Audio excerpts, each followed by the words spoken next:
जी। ये जो कुमार नयन जी की स्मृति में जो ये आयोजन हुआ, इसके लिए आयोजनकर्ताओं को मैं के प्रति मैं आभार व्यक्त करता हूँ। कुमार नयन जी की शायरी में, गजल में, उनकी कहानी में, उनकी उनके लेखों में जो धार थी, वो धार का एक परिवेश है।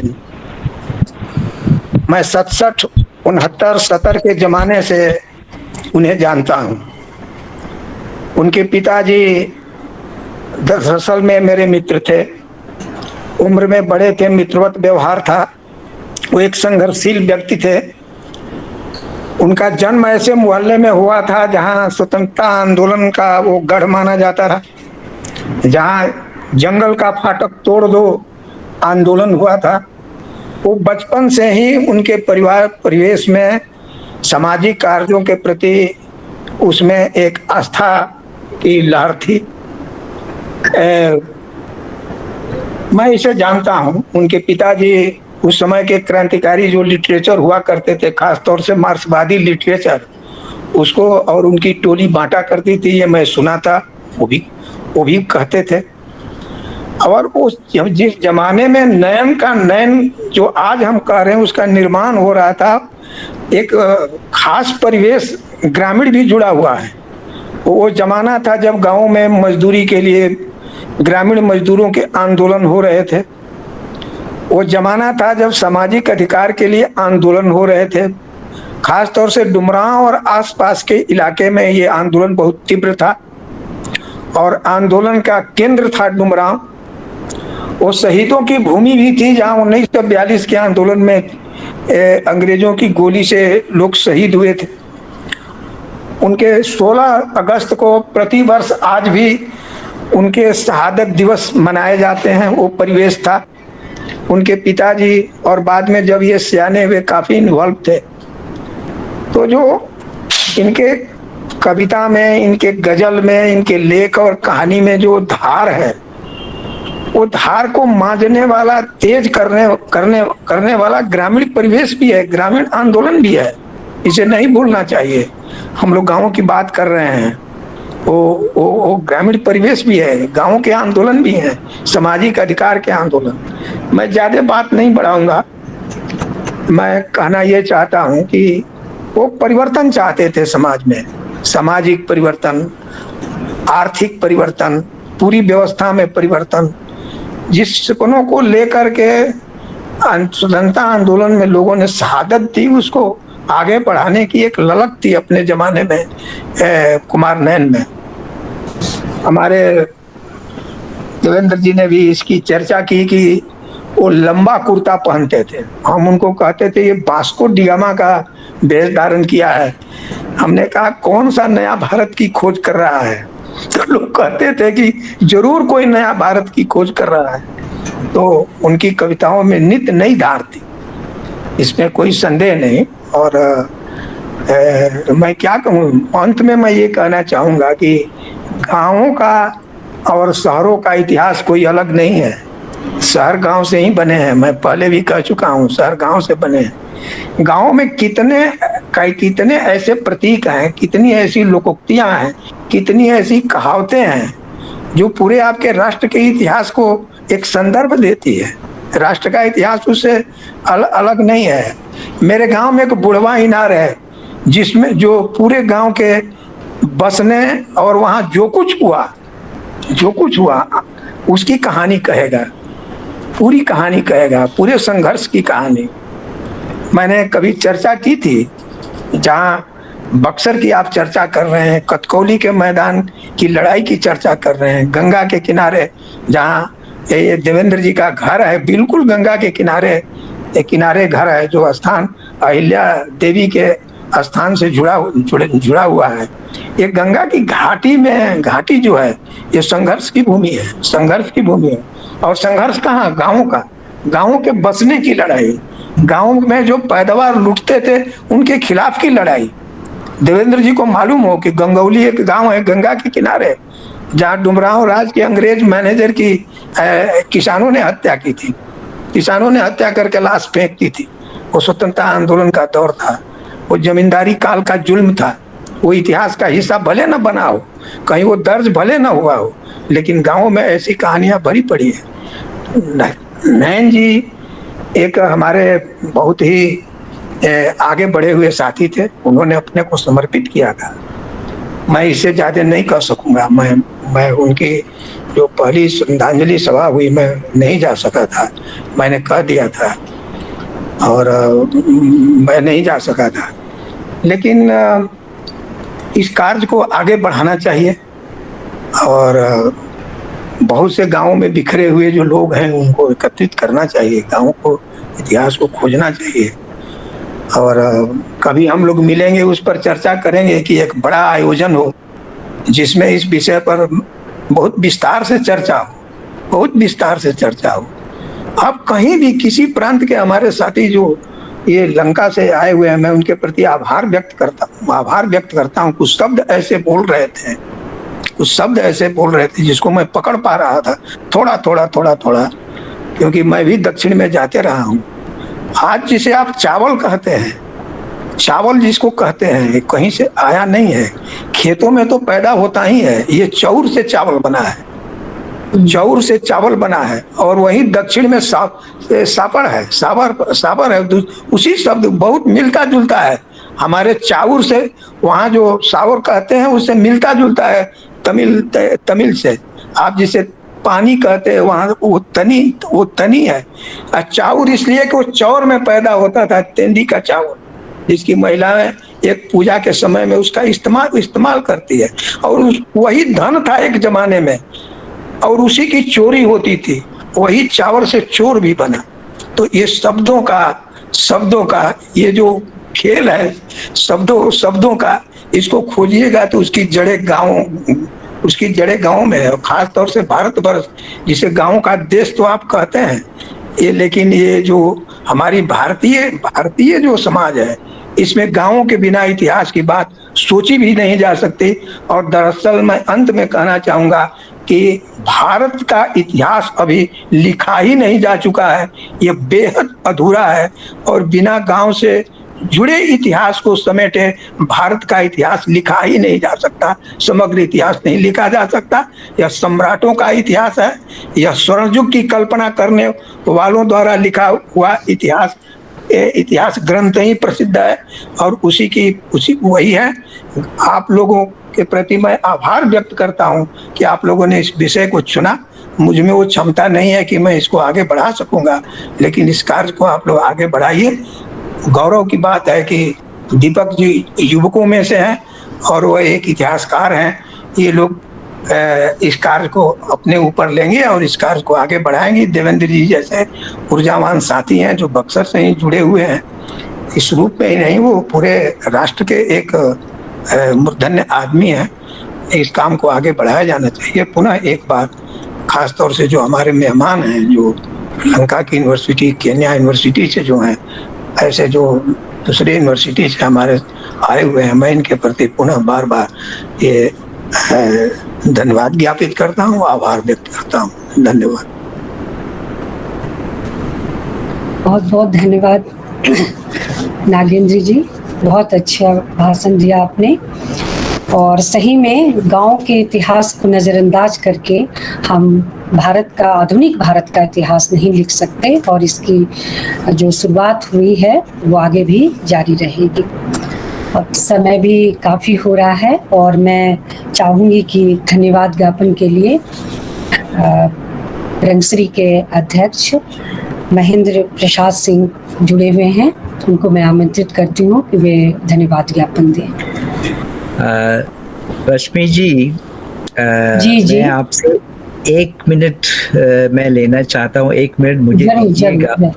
और कुमार नैन के प्रति आभार व्यक्त करने के लिए मैं एक गजल प्रस्तुत करूंगा 1 मिनट के अंदर। जी, मेरे द्वारा लिखित गजल।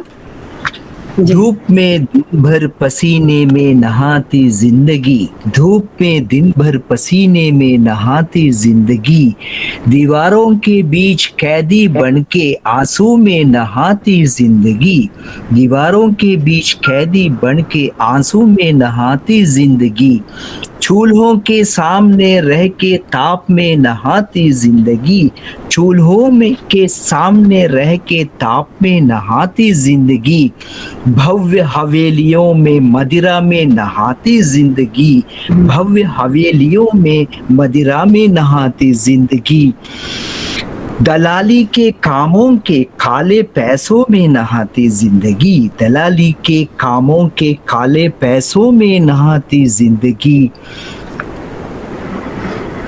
सभा भवनों में जनता के लहू में नहाती जिंदगी, सभा भवनों में जनता के लहू में नहाती जिंदगी, संसार में घुस के आजीवन दुख दर्दों में नहाती जिंदगी, संसार में घुस के आजीवन दुख दर्दों में नहाती जिंदगी, धूप में दिन भर पसीने में नहाती जिंदगी। बहुत बहुत धन्यवाद। बहुत बढ़िया। अब मैं महेंद्र जी को आमंत्रित करती हूँ।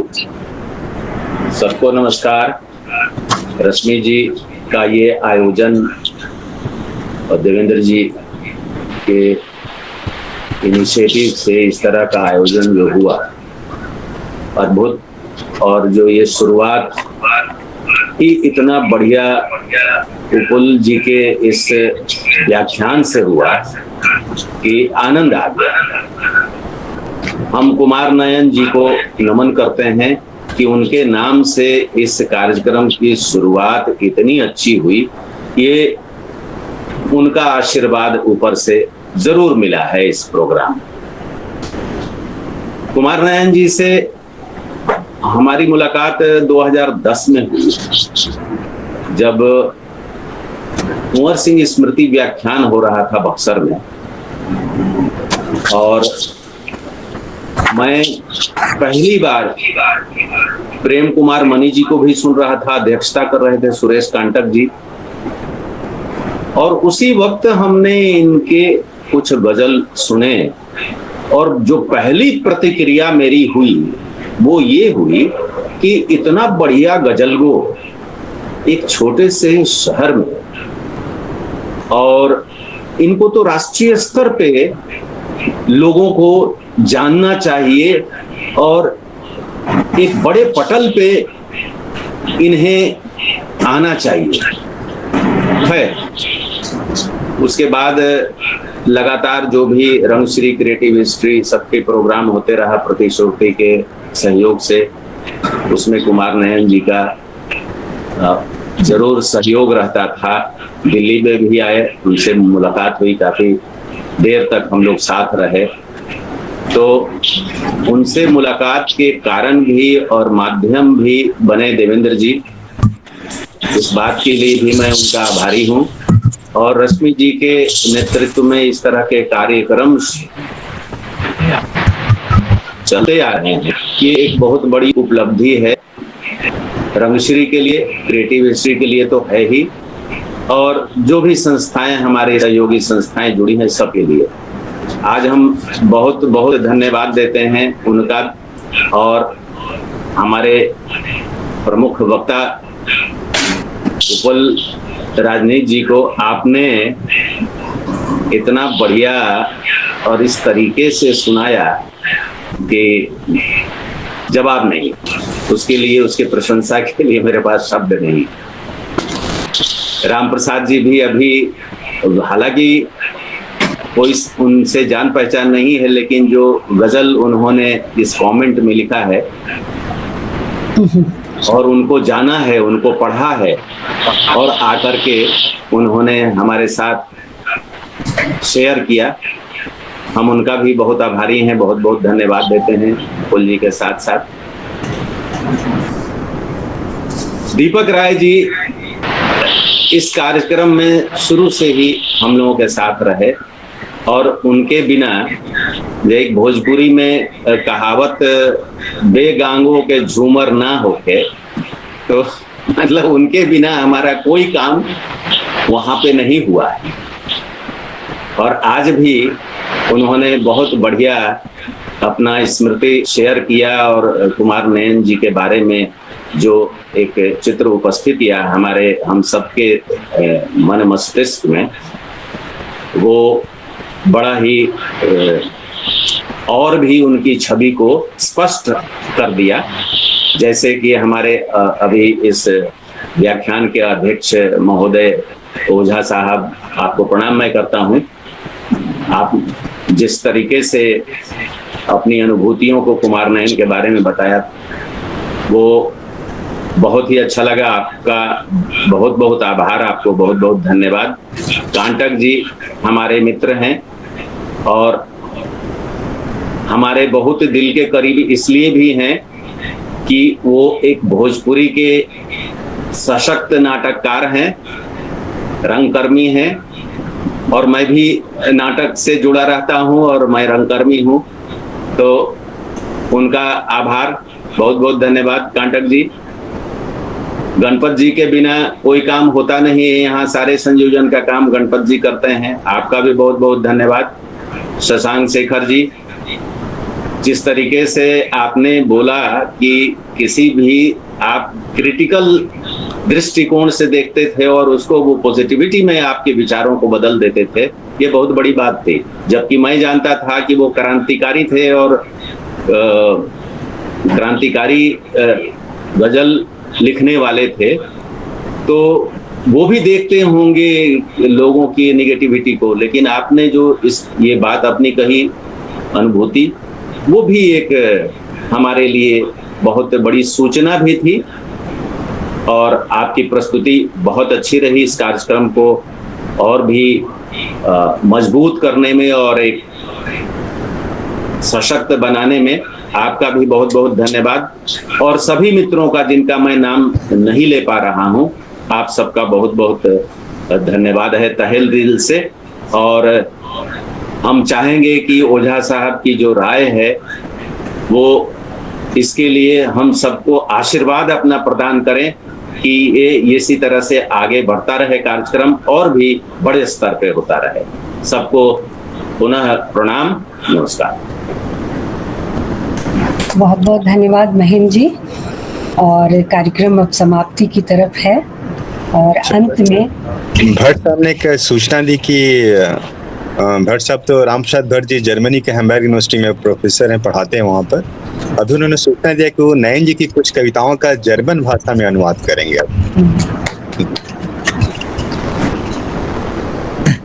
तो मेरे पास भी भेजिएगा, वो मैं सिंगली भाषा में इसका अनुवाद करूंगा। तो बहुत अच्छी बात है कि नयन जी की शायरी या कविताएं जो भी हैं वो कई भाषाओं में आए और लोग उनको जाने, ये बहुत अच्छी बात है।